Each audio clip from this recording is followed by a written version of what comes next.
വിജയിച്ച ടീമിനെ വിധികർത്താക്കൾ പ്രഖ്യാപിക്കുക. ഞാൻ പറയട്ടെ, പ്രസന്റേഷൻ പിന്നെ ഇവരുടെ ഓവറോൾ ടേസ്റ്റ് ഇപ്പം അവരുടെ മറ്റേ ഫസ്റ്റ് ഇവരുടെ പൈനാപ്പിൾ പക്ഷെ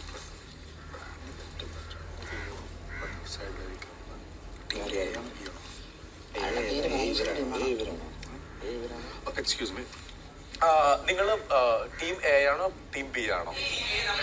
ഓക്കെ, ശരി.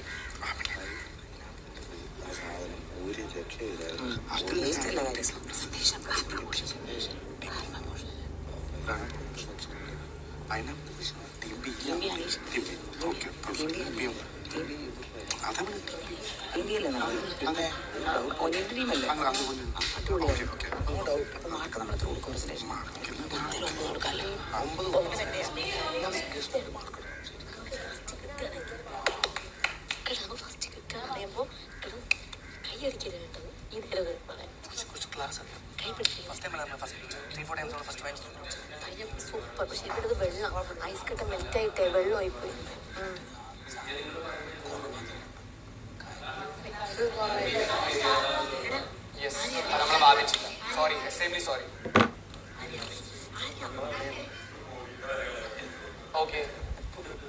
സമയമായി. വിജയികളെ പ്രഖ്യാപിക്കുക. രണ്ട് ടീമുകളും നന്നായിട്ട് പെർഫോം ചെയ്തിട്ടുണ്ട്. നന്നായിട്ട് നമുക്ക് ടേസ്റ്റിലാണ് രണ്ട് ടീമുകളും ഇത് പ്രിപ്പയർ ചെയ്തത്.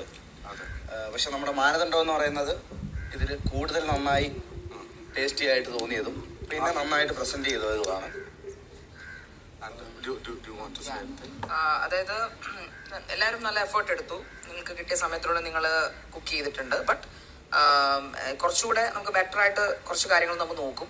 ഇതിൽ ഡിസിപ്ലിൻ ഒരു മാനദണ്ഡമല്ലെങ്കിൽ കൂടിയും വളരെ ഡിസിപ്ലിൻ കുറഞ്ഞൊരു ടീമായിട്ട് ഞങ്ങൾക്ക് ഇവരെയാണ് തോന്നിയത്. ഇത് നന്നായിട്ട് അവർ ഡിസിപ്ലിൻ ആണ്.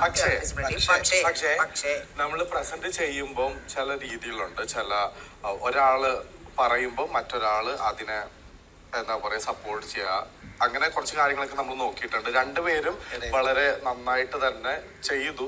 പക്ഷെ ഞങ്ങൾക്ക് വേണ്ടത് വെച്ചിട്ടുണ്ടെങ്കിൽ ആ ബ്രാൻഡ് പ്രൊമോഷൻ, ആ ബ്രാൻഡ് എന്തിനു വേണ്ടി യൂസ് ചെയ്യുന്നു, ഹിസ്റ്ററി വന്നു, അതൊക്കെ ഓക്കെ, അതൊക്കെ എക്സ്ട്രാ ആണ്. നിങ്ങളിലും കുളിർ